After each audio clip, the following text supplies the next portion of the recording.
The church of south India diocese of Medak holy Trinity church Balaram సమర్పిస్తున్న అనుదిన వాక్య ధ్యానాలను వీక్షిస్తున్న ప్రియాతి ప్రియమైన సంఘ సభ్యులకు మరియు ఆత్మీయులైన ప్రేక్షకులందరికీ మన ప్రభువైన యేసుక్రీస్తు పరిశుద్ధ నామమున మా హృదయపూర్వక స్వాగతం. యేసుక్రీస్తు ప్రభు నిన్న నేడు యుగ యుగములు ఒక్కటే రీతిగా ఉన్నాడు. Jesus Christ is the same yesterday, today and forever. ఈ అంశంపై మన Holy Trinity Church women's fellowship secretary doctor Mrs P Pramila Vivekananda గారు అందించే దైవ సందేశాన్ని ఈనాటి మన డైలీ బైబిల్ డివోషన్స్లో విందాం. సందేశానికి ముందు ఈ భక్తి గీతం.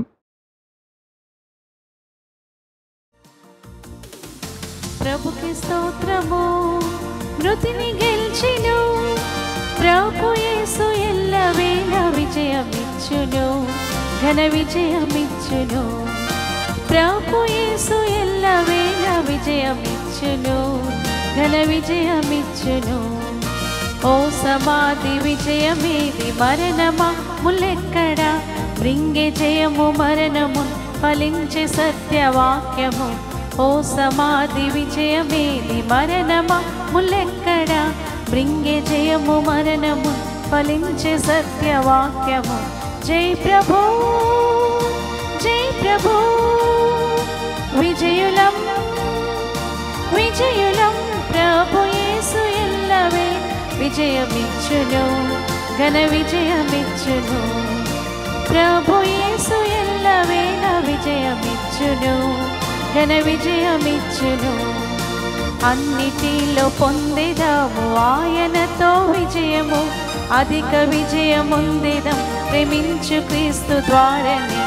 అన్నిటిలో పొందేదాము ఆయనతో విజయము, అధిక విజయముందేదం ప్రేమించు క్రీస్తు ద్వారానే. జై ప్రభు, జై ప్రభు, విజయులం విజయులం. ప్రభు యేసు ఎల్లవేళ విజయమిచ్చును, ఘన విజయమిచ్చును.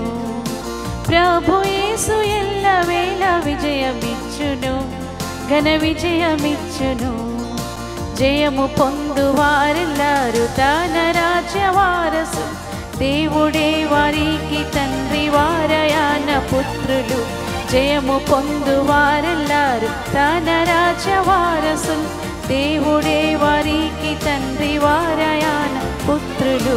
జై ప్రభు, జై ప్రభు, విజయులం విజయులం. ప్రభు యేసు ఎల్లవేళ విజయమిచ్చును, ఘన విజయమిచ్చును. ప్రభు యేసు ఎల్లవేళ విజయమిచ్చును, ఘన విజయమిచ్చును.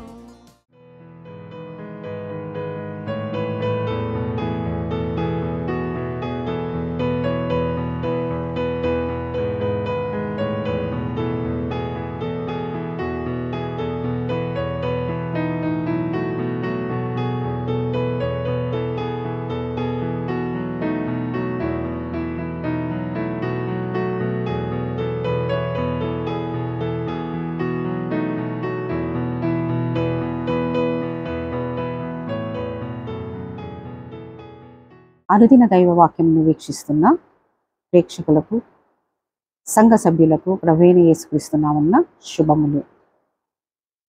యోహాను రాసిన సువార్త 11వ అధ్యాయము 25-26 వచనములు చదువుకున్నాము. అందుకు యేసు, పునరుత్థానమును జీవమును నేనే. నా యందు విశ్వాసముంచువాడు చనిపోయినను బ్రతుకును, బ్రతికి నా యందు విశ్వాసముంచు ప్రతివాడును ఎన్నటికి చనిపోడు. చిన్న ప్రార్థన చేసుకుందాం. కృపామయ దయగల తండ్రి, ఈ యొక్క అనుదిన దైవ వాక్యమును తండ్రి దేవా, మిమ్మల్ని మేము ధ్యానించుటకు ఇచ్చినటువంటి శ్రేష్టమైన సమయాన్ని బట్టి మీకు స్తోత్రములు తండ్రి. మీ వాక్యాన్ని ధ్యానించుచుండగా నాయన మమ్మల్ని ఆధ్యాత్మికముగా మరింతగా బలపరచమని మా ప్రభువైన యేసుక్రీస్తు పెట్టి వేడుకొంచున్నాం తండ్రి, ఆమేన్. యేసుక్రీస్తు పునరుత్థానము క్రైస్తవ్యానికి అత్యధికమైన విశిష్టతను చేకూర్చబడింది. మనం చదివినటువంటి ఈ యొక్క లేఖనములో ఎంతో గొప్ప ఆధ్యాత్మికమైనటువంటి సత్యాలు దాగి ఉన్నాయి. యేసుక్రీస్తు పునరుత్థానము ఒక నిరీక్షణ. ప్రభువును మనం విశ్వసించిన వారు చనిపోయినను బ్రతుకుదురు. క్రీస్తు యొక్క పునరుత్థాన శక్తి ప్రతి బంధకము నుండి మనల్ని విముక్తి చేస్తుంది, విడుదల చేస్తుంది. ఆదిమ అపోస్తులు యేసు ప్రభు యొక్క పునరుత్థాన శక్తి చేత వారు ఎన్నో అద్భుత కార్యాలు, సూచక క్రియలు చేశారు. ఆ విషయం మనం అపోస్తుల కార్యము 4వ అధ్యాయము 10వ వచనంలో గమనించవచ్చు.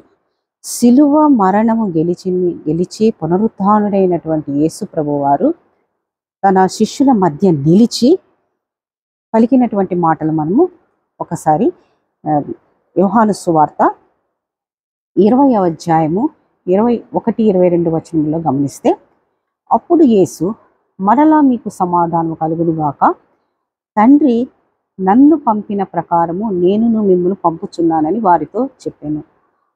ఆయన ఈ మాట చెప్పి వారి మీద ఊది పరిశుద్ధాత్మ పొందుడి అన్నటువంటి వాక్యం మనం ఇక్కడ గమనిస్తున్నాం. దీనిలో గొప్ప సత్యము దాగి ఉంది. ఆదామును దేవుడు సృజించి వాని నాసికారంధ్రములో జీవాయువును ఊదగా జీవాత్మ ఆయను. అది మనము ఆదికాండము 2వ అధ్యాయం 7వ వచనంలో గమనించవచ్చు. అయితే వారు పాపము చేయడం వలన వారిలో ఉన్నటువంటి పరిశుద్ధాత్మ శక్తి వెడలిపోయింది. కానీ మానవులు చేసినటువంటి పాపాలకు ప్రాయశ్చిత్తం జరిగిన తర్వాతనే కానీ పరిశుద్ధాత్మ దేవుడు తిరిగి వారిలోనికి రాగలడు. అట్టి గొప్ప కార్యాన్ని ప్రభువైన యేసుక్రీస్తు సాధించి మరణాన్ని జయించి పునరుత్థానుడయ్యాడు. పునరుత్థానుడైనటువంటి క్రీస్తు యోహాను సువార్త మనం చదివినటువంటి వాక్యంలో 20వ అధ్యాయం 22వ వచనంలో తన శిష్యుల మీదకి పరిశుద్ధాత్మను ఊదాడు. ఆ తరువాత అపోస్తుల కార్యము 2వ అధ్యాయం 1-4వ వచనములో పెంతెకొస్తు దినాన పరిపూర్ణముగా శాశ్వతంగా నెరవేరింది. మన జీవితాల్లో ఎట్టి నిరుత్సాహం కానీ, బాధలు కానీ ఉన్నా, నిరాశ ఉన్నా కానీ మా గొప్ప నిరీక్షణతో మార్పు లేని మార్చగల ప్రభువే పరిశుద్ధాత్మ దేవునికే సమస్తమును సాధ్యము. అందుకే పశ్చాత్తాపంతో, విశ్వాసంతో మనము దేవుని సన్నిధానంలో ప్రార్థించాలి. యేసు ప్రభు యొక్క పునరుత్థానము మానవుడికి మేలే కానీ కీడు కాదన్నటువంటి విషయాన్ని కూడా మనము యోహాను సువార్త 5వ అధ్యాయం 28-29వ వచనంలో కూడా మనము గమనించవచ్చు. అక్కడ యోహాను భక్తుడు రాసినటువంటి వచనాల్లో మనం ఒకసారి ప్రస్తావించిన విషయాన్ని మనము గమనిద్దాం. యోహాను సువార్త 5వ అధ్యాయము 28-29. దీనికి ఆశ్చర్యపడకుడి, ఒక కాలము వచ్చుచున్నది, ఆ కాలమున సమాధులలో నున్న వారందరూ ఆయన శబ్దము విని, మేలు చేసిన వారు జీవ పునరుత్థానమునకును, కీడు చేసిన వారు తీర్పు పునరుత్థానమునకును బయటికి వచ్చెదరు. తీర్పు పునరుత్థానమునకు బయటకు వచ్చెదరు. మేలు చేసిన వారు జీవ పునరుత్థానమునకు. చూసారా, ఇక్కడ ఈ క్రీస్తు శిలువ యజ్ఞ ఫలితముగా మన పాపాలకు ప్రాయశ్చిత్తము నొంది క్రీస్తును విశ్వసించిన విశ్వాసులకు పునరుత్థానము ఒక అంతిమ విజయం. ప్రతి ఒక్కరూ తమ తమ నివాసము ఎక్కడో తెలుసుకోవాలి. న్యాయపీఠం ఎదుట మార్పిడికి స్వేచ్ఛ అనేది లేదు. ఆ నిత్య జీవంలో ప్రవేశించే ఘట్టమే పునరుత్థానము. అందుకే ప్రభువైన యేసుక్రీస్తు వారు యోహాను సువార్త 11వ అధ్యాయం 25వ వచనంలో పునరుత్థానమును జీవమును నేనే అని ఆ వచనంలో ఉద్ఘాటించారు. కాబట్టి పునరుత్థానుడైన క్రీస్తును పశ్చాత్తాపంతో మారు మనసు నుండి సొంత రక్షకునిగా ఆయనను అంగీకరిస్తే మనకు ఆయన అనుగ్రహించేది ఏంటి? రక్షణ, నిత్య జీవం. అట్టి కృప దేవుడు మనకు అనుగ్రహించును గాక.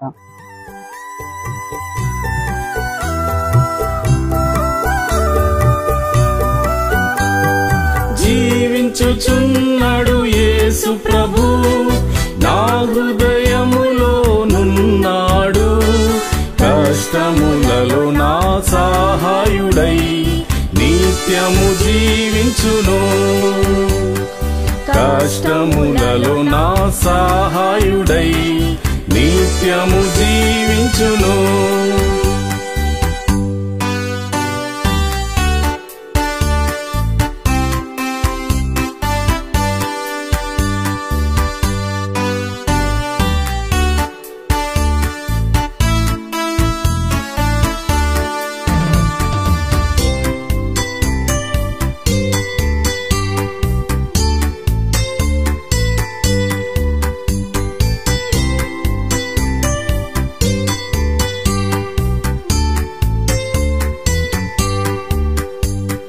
మాటచే సాగరము పాయలైపోయే, కోట గోడలు కూలి మట్టమైనవి.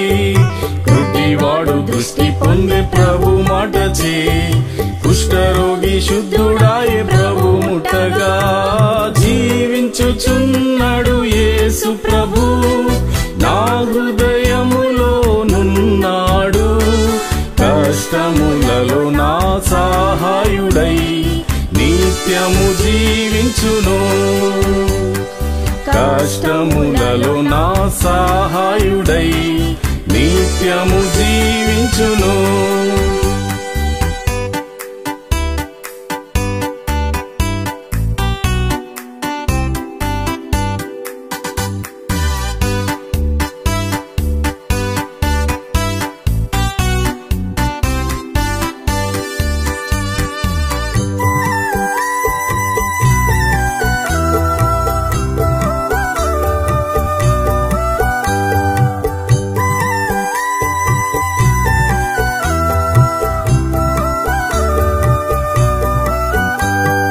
నన్ను వదలక పట్టుకొనుము, నిన్ను విడువక వెంబడింతును. మరణించు వేళ పరలోకపు ఇంటికి నడుపు విమోచకుడా. జీవించుచున్నాడు యేసు ప్రభు, నా హృదయములో నున్నాడు. కష్టములలో నా సహాయుడై నిత్యము జీవించును. కష్టములలో నా సహాయుడై నిత్యము జీవించును.